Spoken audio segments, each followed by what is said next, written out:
So yun mga ka-brother, katatapos lang namin mag-dive. At nakahuli si Dabo ng malaking kanlay o yung Maori snapper. Ayan ito lang yung huli ko mga ka-brother, talakitok, tsaka kunting dilawan, tsaka 51. May isa tayong mulmul. Ayun yung huli ni Dabo mga ka-brother Wala yan, hindi yan. Ayan, huli ni Dabo mga ka-brother, yung kanlay. Ayan yung huli niyang kanlay mga ka-brother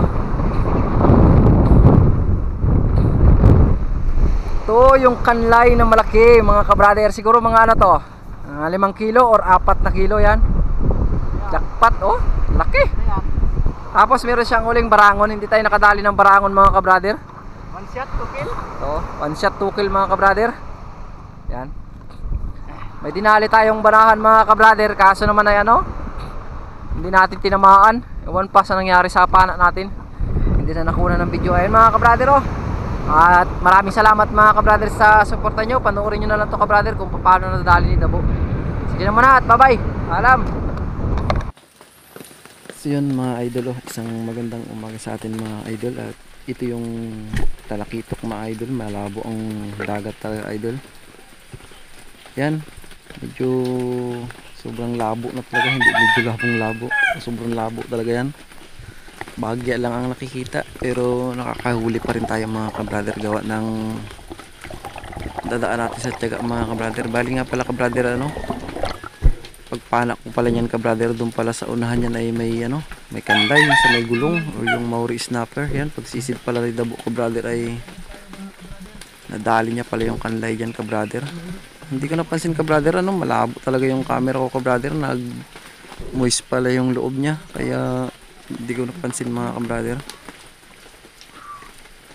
Yan yung talakitok na mahilaw Ayun, mahaba ang lawi niyan mga ka-brother. Ayun, tinawag niya ako ka-brother. Sabi niya ay may huli daw siyang kanlay. May nadali daw siyang kanlay mga ka-brother sa ilalim na malaki daw. Bali ang kanlay na yan mga ka-brother ay 6.5 kilos. Ang laki talaga niyan. Kaya nagmadali ako ka-brother, tinanggal ko agad yung GT na huli natin, tapos pinuntahan natin ka-brother sa ilalim at isi-second shot natin ka-brother kasi duda siya baka daw hindi tumagos yung pana niya kasi malaki nga. Mahina lang kasi yung pana ni Dabo na yan mga ka-brother kaya nangangamba siya. Ito sa akin talaga yung malakas. Kaya nagload ako ng spear gun ko ka-brother at dinive natin ka-brother. At nung papalapit na ako ka-brother, kita nyo naman talaga ka-brother, halos zero visibility talaga mga ka-brother, pero malinaw pa rin yan sa ilalim mga ka-brother. Kung kalahati lang ang zero visibility niyan, pagdating dyan ka-brother ay malinaw-linaw na siya ka-brother, kita na yung isda. Sabi ko doon pala, nagkamali kasi ako ng sisid dyan ka-brother, malayo ang sisid ko kaya chinek ko muna kung nasaan banda yung yung isda. At yan ka-brother dinive na natin siya ka-brother. Ang plano ko sana dyan ka-brother ay tanggalin natin yung pagkakasabit, kaso ay pumasok naman sa butas na yung yung isda, nilusot niya yung tali doon sa gulong. Ayan mga ka-brother yung kanlay. Ayan, laki niyan ka-brother, nagulat din ako, kala ko maliit lang. Ayan yung ka-brother ay nagwawala sa loob. Pinana niya yan ka-brother, kaso ay hindi tinama yan, sa gulong tumama yung kanyang pana. Yan ka-brother, lumabas laki. Tapos yun, pumasok dun sa loob ng gulong mga ka-brother.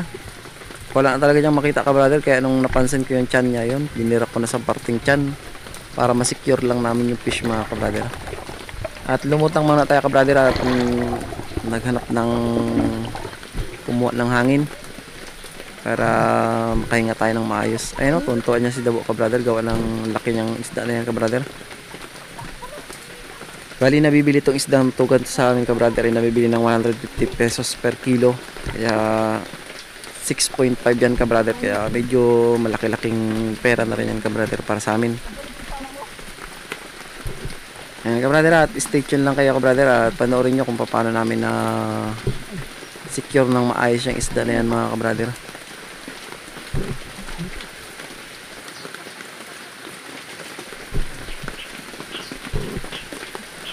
Bali nga pala kabrader, ang ginawa ko na dyan kabrader ay ano, tinanggal namin yung tali ng pana mga kabrader para nailusot-lusot na lang namin doon sa mga butas-butas ng gulong mga kabrader. Hindi ko na lang ipinakita kabrader kung paano namin natanggal kabrader. Ang pinakita na lang dyan kabrader yung pag-angat ng isda. Ayan kabrader, ang laki talaga niyan kabrader. Ayan o, ayan, yung tali na yan kabrader o, tinanggal ko yan. Ano, makita nyo, tinanggal ko yan mga kabrader para mailusot namin yung pana dun sa ano, sa mga butas ng gulong. Ayan, makita nyo kabrader, ayun, tinatanggal ko. At shout out nga pala mga kabrader kay ano, kay Altoms Vlog, yan. Shout out tsaka kay Onin ano, si Onin, yan, shout out kay Onin, nakalimutan ko na yung pangalan ni Onin. Ayun ang mga kabrader, yung kanlay, yung Maori snapper, ang laki oh, dilaw na dilaw. Napakalaki niyang isda na yan mga kabrader at napakalakas.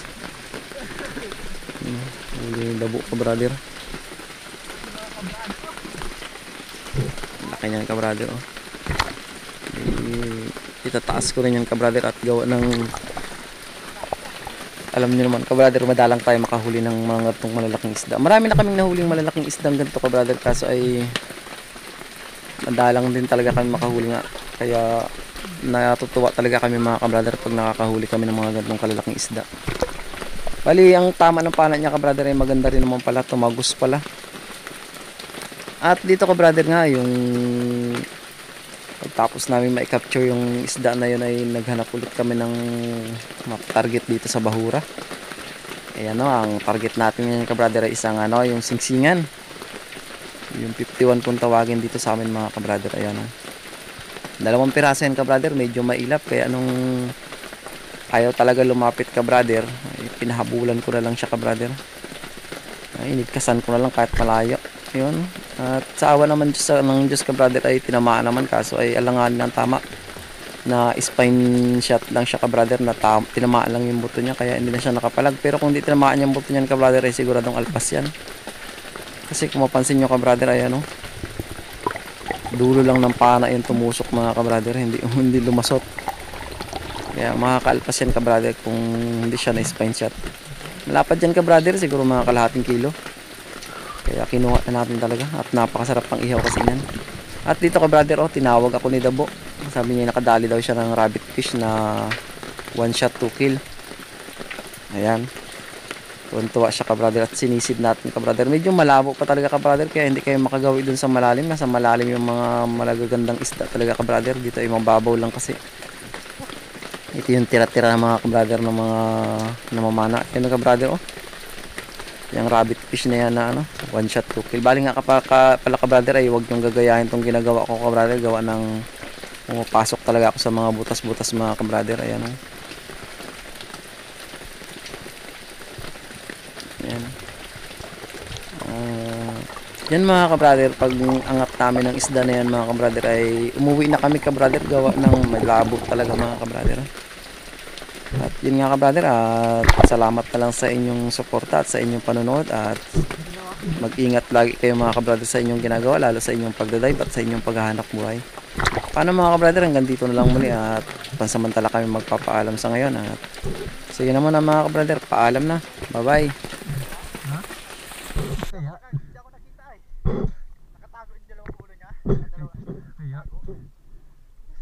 Ayos yan.